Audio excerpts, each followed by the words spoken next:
तो आज मैं जिस मूवी की कहानी लेकर के आया हूँ उस फिल्म का नाम है अकेली। इस फिल्म के लीड रोल में है नुसरत भरूचा और फिल्म की कहानी है एक लड़की के बारे में जो जॉब करने के लिए इराक चली जाती है, मगर वहाँ पर युद्ध चल रहा था और वो वहाँ पर फंस जाती है। अब वो कैसे निकलेगी, इसी पर ये कहानी बेस्ड है। फिल्म अपने थिएटर रिलीज के 8 महीने के बाद OTT पे रिलीज हुई है। अगर आपको ये फिल्म देखना है तो जियो सिनेमा पे देख सकते हैं। और अगर आपको ये वीडियो पसंद आता है तो वीडियो को लाइक करें, चैनल को भी सब्सक्राइब करें। तो मूवी की शुरुआत होती है आईसिस टेररिस्ट ऑर्गेनाइजेशन को दिखाते हुए, जो कुछ सिविलियंस को बंदी बनाकर रखते हैं और उनमें से इस मूवी की मेन कैरेक्टर भी थी जो आतंकवादियों के कब्जे में आ चुकी है। और ऐसा क्यों हुआ, कैसे हुआ, इसके लिए हमें 4 महीने पहले का सीन दिखाया जाता है। यहाँ हम ज्योति को देखते हैं जो इराक के मोसुल शहर में काम करने के लिए आती है और वहाँ उसे फारूक नाम का लड़का उसे लेने के लिए आता है। यहाँ पता चलता है कि ज्योति यहाँ एक गारमेंट फैक्ट्री में काम करने के लिए आती है और रफीक उस फैक्ट्री का मैनेजर है। जब दोनों फैक्ट्री की ओर जा रहे थे तभी रास्ते में उन दोनों को लोगों की भीड़ जमा दिखती है और रफीक गाड़ी से उतरकर बाहर देखने के लिए जाता है, लेकिन बहुत देर हो चुकी थी और टेंशन में आकर ज्योति भी गाड़ी से उतरकर भीड़ के अंदर चली जाती है,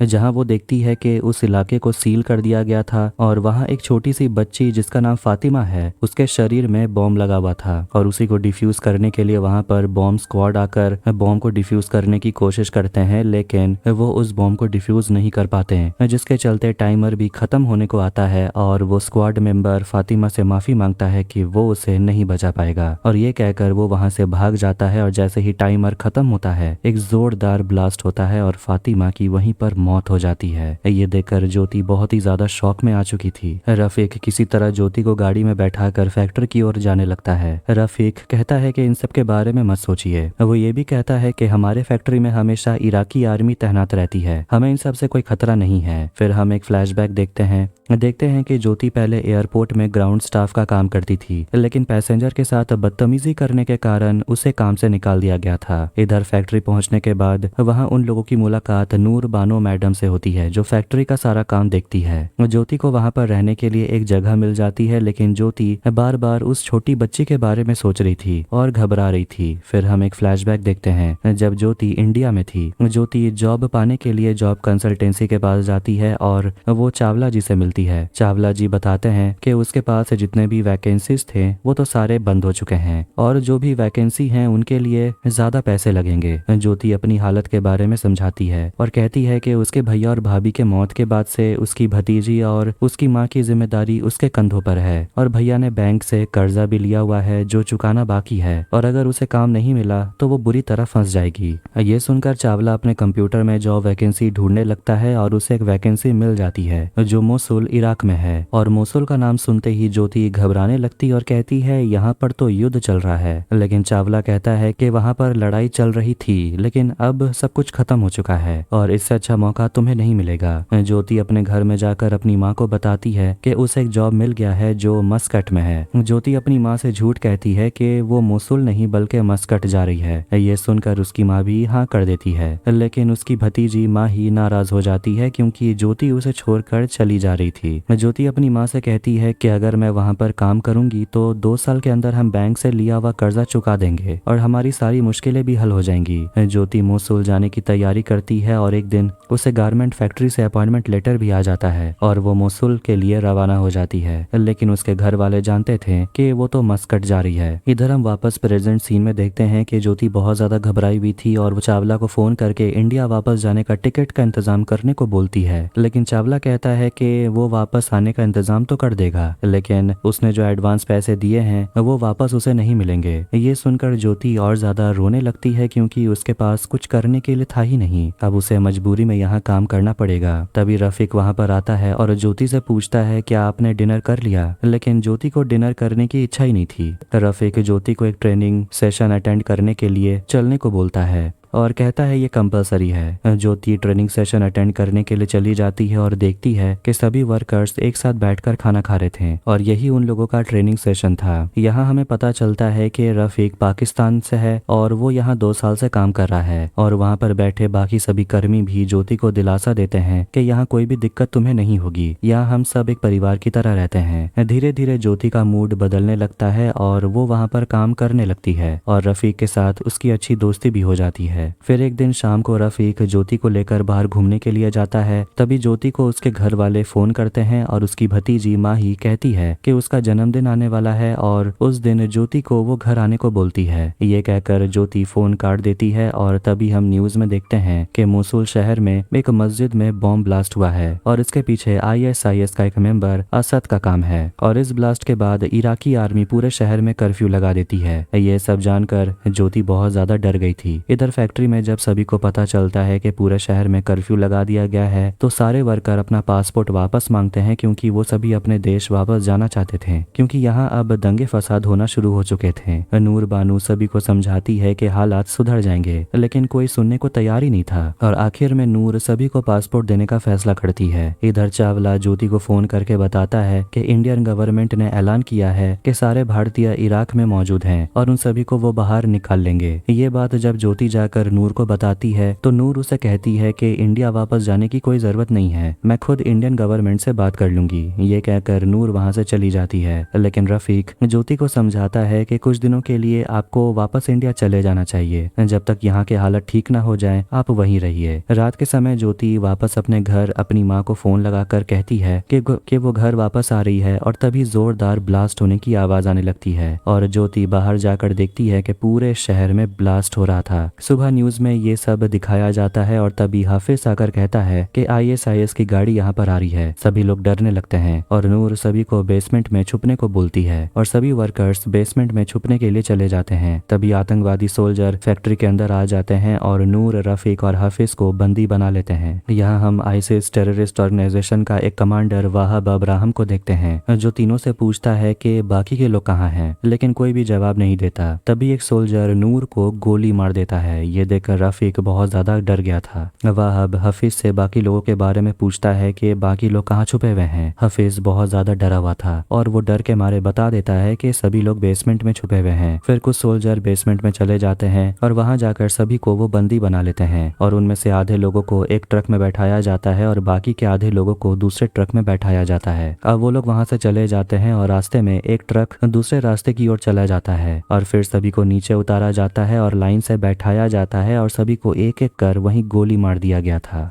दूसरे ट्रक में बाकी के आधे वर्कर्स थे जिनमें ज्योति भी थी और उन सभी को एक बिल्डिंग में लाया जाता है जहां ISIS की पूरी टीम थी और ये वही सीन है जो मूवी के शुरुआत में दिखाया गया था और वहां ज्योति के अलावा बहुत सारे औरतें भी थीं जिन्हें वहां पर बंदी बनाकर रखा गया था और वो लोग बहुत सालों से वहां पर काम कर रहे थे। वाहब को देखते हैं जो UN वर्कर्स को बंदी बना लेता है और एक वीडियो बनाता है जिसमें वो UN के जनरल सेक्रेटरी को धमकी देता है कि अगर $50 मिलियन हमारे अकाउंट में ट्रांसफर नहीं हुए तो तुम्हारे लोगों को मार दिया जाएगा। फिर उसे असद का फोन आता है और वह बताता है कि सारा काम यहाँ पर बहुत अच्छी तरीके से चल रहा है और हमने ऑयल रिजर्व को भी अपने कब्जे में ले लिया है। ये सुनकर असद खुश होता है और कहता है कि इसके लिए तुम्हें एक इनाम दिया जाएगा। फिर वहाब और उसके साथ बाकी मेंबर भी वहाँ पर बैठे हुए थे और वहाँ पर बाकी लड़कियों को बुलाया जाता है और वहाब ज्योति को अपने पास बुलाता है क्योंकि वहाब उसके साथ सोना चाहता था। वहाब ज्योति से उसका नाम पूछता है क्योंकि इसके पहले वहाब को ज्योति का नाम नहीं पता था। वहाब ज्योति को नहाने के लिए भेजता है और ज्योति नहाने के लिए अंदर बाथरूम में चली जाती है और पीछे से वो उसके साथ जबरदस्ती करने की कोशिश करता है, लेकिन तभी ज्योति वाहब को पीछे जोर से ढकेल देती है जिसके चलते वाहब का सिर दीवार से टकराता है और वो वहीं पर मर जाता है। ज्योति बहुत ज्यादा घबराने लगती है क्योंकि उसे पता नहीं था कि अब वो क्या करेगी। ज्योति फिर से बुर्खा पहन लेती है और छुप छुप कर वहां से भागने की कोशिश करती है, लेकिन बाहर निकलते ही ISIS के सभी आतंकवादी उसे पकड़ लेते हैं और थोड़ी देर के बाद असद वहां पर पहुंच जाता है और वाहब की मौत से वो बहुत गुस्से में था। लेकिन असद ज्योति को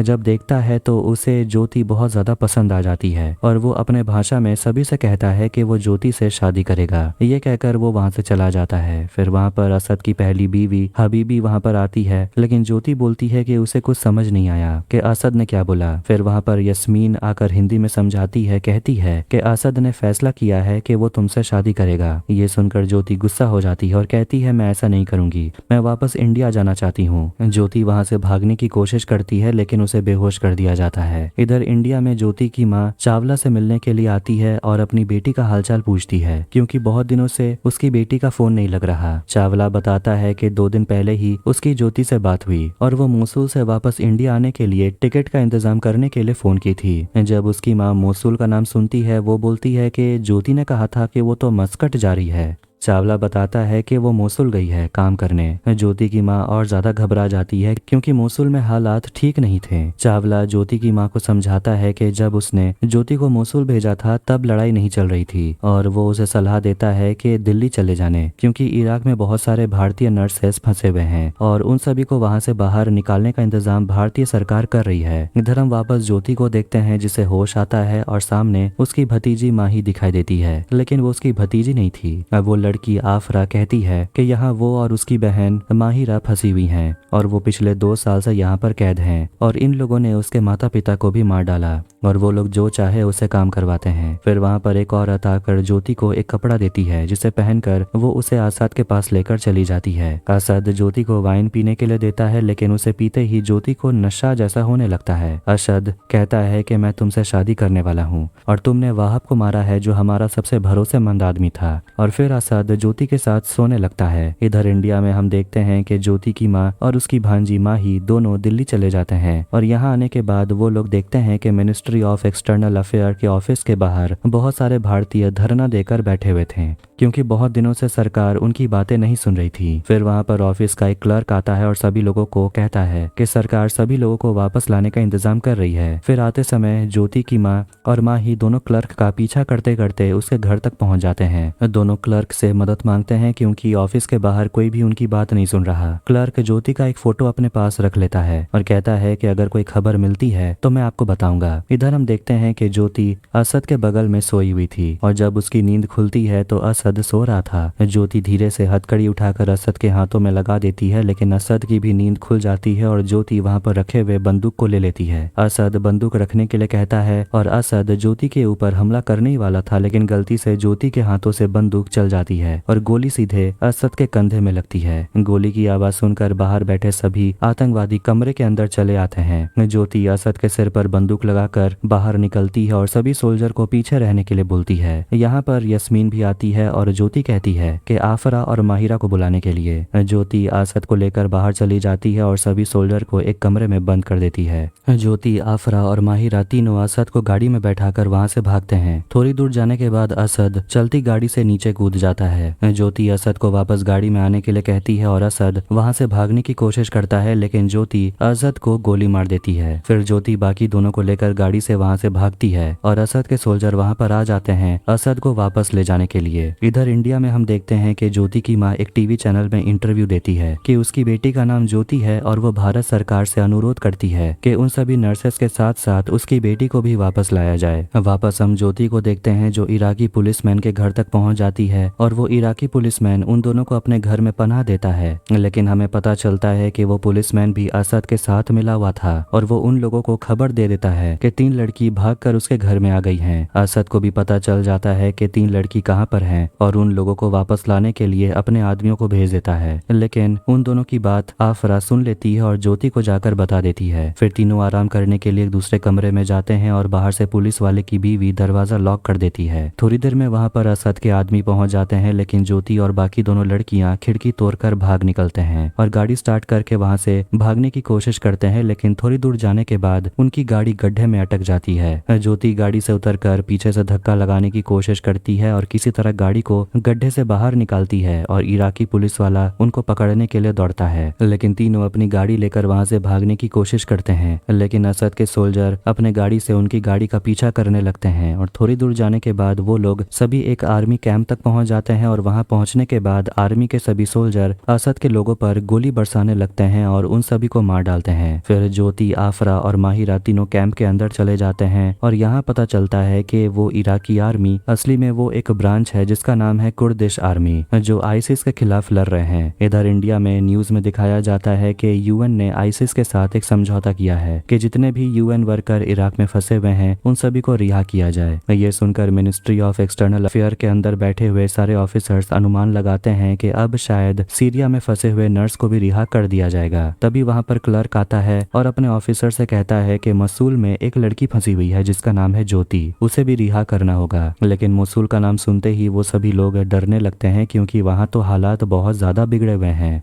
और वो सभी को बताते हैं कि ये खबर फैलनी नहीं चाहिए, अगर ये खबर बाहर फैल गई तो मुसीबत हो जाएगी। इंडियन गवर्नमेंट ज्योति को वापस लाने का इंतजाम कर लेती है और कुर्दिश आर्मी को खबर कर देती है। कुर्दिश आर्मी का एक सिपाही आकर ज्योति को बताता है कि इंडियन गवर्नमेंट ने तुम्हें इंडियन एम्बेसी बगदाद जाने के लिए बोला है और वहां से तुम्हें वापस इंडिया भेज दिया जाएगा और तुम्हें वहां मोसुल एयरपोर्ट से उन सभी यूएन वर्कर के साथ भेजा जाएगा। ये सुनकर ज्योति खुश तो होती है मगर वो परेशान भी थी, लेकिन ज्योति को यहाँ से निकलने के लिए अपना नाम बदलना होगा और कोई इस्लामी नाम रखना होगा ताकि वो आसानी से मोसुल से बगदाद जा सके। इसके लिए इंडियन गवर्नमेंट यूएई से मदद मांगते हैं। इधर ज्योति अपना नाम बदलकर मरियम सुल्तान रखती है और उसके सारे डॉक्यूमेंट में वही नाम छपवाया जाता है। इधर वो दिन आ जाता है जिस दिन ज्योति का डॉक्यूमेंट रेडी हो गया था और वो मोसुल एयरपोर्ट के लिए निकल जाती है, लेकिन एयरपोर्ट पहुंचने के बाद पता चलता है कि पूरे एयरपोर्ट को आईसिस के आतंकवादी पहरा दे रहे हैं। तभी इंडिया में हम देखते हैं कि मोसुल एयरपोर्ट से जा रहे 60 यूएन वर्कर की लिस्ट में मरियम सुल्तान का नाम ही नहीं था। ये सुनकर तो सभी का होश उड़ गया था। तभी टीवी में एक और न्यूज आता है जिसमें ज्योति की माँ का इंटरव्यू दिखाया जाता है और ये वही इंटरव्यू था जो ज्योति की माँ अपनी बेटी को वापस लाने के लिए बोल रही थी। तभी इंडियन ऑफिसर्स घबराने लगते हैं, कहते हैं कि अगर ये वीडियो आईसिस ने देख लिया तो ज्योति को वहां से निकालना नामुमकिन हो जाएगा। इधर ज्योति एयरपोर्ट के अंदर पहुंच जाती है और अपना पासपोर्ट चेक करवाती है, लेकिन पासपोर्ट चेक करवाते समय मरियम का नाम लिस्ट में दिखा ही नहीं रहा था। एयरपोर्ट कर्मचारी अपने सीनियर को फोन लगाता है और पूछता है कि मरियम सुल्तान का नाम लिस्ट में है ही नहीं। तभी उस सीनियर को नया लिस्ट मिलता है और वो नया लिस्ट उस एयरपोर्ट कर्मचारी को भेज देता है और उस नए लिस्ट में मरियम का नाम था। ये देखकर वो एयरपोर्ट कर्मचारी उसका पासपोर्ट वेरीफाई कर लेता है। पासपोर्ट वेरीफाई हो जाने के बाद ज्योति आगे की ओर बढ़ती है। तभी असद की पत्नी हबीबी को ज्योति की माँ का इंटरव्यू वीडियो मिल जाता है और ये देखकर वो अपने सभी आदमियों को एयरपोर्ट सील करने का ऐलान करती है और ज्योति को ढूंढकर वापस लाने को बोलती है। इधर ज्योति को आईएसएस का एक सोल्जर बैग चेक कर रहा था और चेक करने के बाद उसे आगे जाने को बोलता है। इधर एयरपोर्ट में सभी आईएसएस सोल्जर को ज्योति का फोटो दिखा दिया जाता है और उस फोटो को देखकर वो सोल्जर पहचान लेता है कि ज्योति तो इसी एयरपोर्ट में है। तभी वहां पर असद पहुंच जाता है जो कि घायल था और उसे बताया जाता है कि पूरे एयरपोर्ट को सील कर दिया गया है और ज्योति एयरपोर्ट के अंदर है और फ्लाइट को भी होल्ड में रखा जाता है क्योंकि जब तक ज्योति मिल नहीं जाती तब तक फ्लाइट को नहीं छोड़ा जाएगा। आईसिस के सभी सोल्जर ज्योति को ढूंढने लगते हैं और ज्योति अपनी जान बचाने के लिए इधर उधर दौड़ने लगती है। आईसिस के कुछ सोल्जर एक टंकी के ऊपर आते हैं जिसमें पानी भरा हुआ था और उसी टंकी के अंदर ही ज्योति छुपी हुई थी। सोल्जर को ज्योति दिखाई नहीं देती और वो लोग वहां से चले जाते हैं। इधर असद को उसके बॉस का फोन आता है और असद से कहते हैं कि हमें ऑर्डर आया है कि सभी यूएन वर्कर्स को रिहा करना ही होगा और जल्द से जल्द फ्लाइट को छोड़ने का ऑर्डर देता है और उसके बाद वो अपनी लड़की को ढूंढ सकता है। लेकिन असद कहता है कि उस लड़की ने मुझे मारने की कोशिश की थी और जब तक वो मिल नहीं जाती तब तक फ्लाइट होल्ड में रहेगी। अब ऐसी करते करते रात हो जाती है और ज्योति एक जगह छुपी हुई थी और बाहर देखती है कि प्लेन खड़ी हुई थी। तभी वहां पर रफीक पहुंच जाता है और ज्योति कहती है कि मुझे किसी तरह प्लेन तक पहुंचना होगा जिसके लिए पूरे एयरपोर्ट की लाइट बंद करवानी होगी। रफीक कहता है कि एयरपोर्ट की लाइट मैं बंद कर दूंगा मगर आपको जल्द से जल्द प्लेन के अंदर पहुंच जाना होगा। तभी रफीक अपने पास से एक चिट्ठी निकालता है जो ज्योति से कहता है कि जब आप अपने देश पहुंच जाइएगा तो ये चिट्ठी मेरी माँ तक पहुंचा दीजिएगा। इधर असद से मिलने उसके बॉस आते हैं और उसे धमकी देते हैं कि प्लेन को छोड़ने के लिए। इधर रफीक पूरे एयरपोर्ट की लाइट बंद कर देता है और ज्योति वहां से भागकर प्लेन की तरफ भागने लगती है, लेकिन तभी उसका पैर जख्मी हो जाता है और आईसिस का एक सोल्जर एयरपोर्ट का लाइट ऑन कर देता है और ज्योति किसी तरह प्लेन के पहियों के पीछे जाकर छुप जाती है। इधर इसके बाद आईसिस के सोल्जर रफीक को पकड़ लेते हैं और असद के पास लेकर चले जाते हैं और कहते हैं कि ये लड़का फैक्ट्री में काम करता था और ये ज्योति को जानता है। असद ज्योति के बारे में उसे पूछता है कि वो कहाँ है, लेकिन रफीक कुछ नहीं बताता। गुस्से में असद रफीक को वहीं पर गोली मार देता है और अपने आदमियों से कहता है कि प्लेन के अंदर जाकर चेक करने के ज्योति वहाँ है या नहीं। फिर सभी यूएन वर्कर्स को प्लेन के अंदर लाया जाता है और आईसिस के सोल्जर प्लेन के अंदर जाकर चेकिंग करते हैं कि ज्योति वहाँ है या नहीं, लेकिन वहाँ पर ज्योति नहीं थी। असद को जब पता चलता है तो उसे यकीन नहीं हो रहा था कि आखिर ज्योति कहाँ चली गई। यहाँ हम देखते हैं कि ज्योति प्लेन के पहियों के पास ही बैठी हुई थी। प्लेन बगदाद के लिए रवाना होने लगती है और असद ना चाहते हुए भी अब कुछ नहीं कर पा रहा था और वो इसी सोच में रह गया था कि आखिर ज्योति कहाँ चली गई। और आखिरकार प्लेन बगदाद पहुंच जाती है और ज्योति की हालत बहुत खराब थी। ज्योति को तुरंत मेडिकेशन के लिए भेज दिया जाता है और फिर वहां से वापस उसे इंडिया भेज दिया गया था। अब 3 हफ्ते के बाद का सीन दिखाया जाता है। ज्योति रफीक की दी हुई मनी ऑर्डर उसके माँ को भेजने के लिए जाती है, लेकिन उसमें एक और चिट्ठी भी था और उसमें से वो एक तस्वीर बाहर निकालती है जो कि रफीक और ज्योति की तस्वीर थी। और उस चिट्ठी में लिखा हुआ था कि रफीक ज्योति को पसंद करता है और अपनी शादी की बात वो अपनी माँ से करने वाला था। ये पढ़कर ज्योति रफीक को याद करती है और रोने लगती है और इसी के साथ ये फिल्म यहीं पर खत्म हो जाती है। अगर आपको ये वीडियो पसंद आया तो वीडियो को भी लाइक करें, चैनल को सब्सक्राइब करें। मिलते हैं नेक्स्ट वीडियो में। Take care.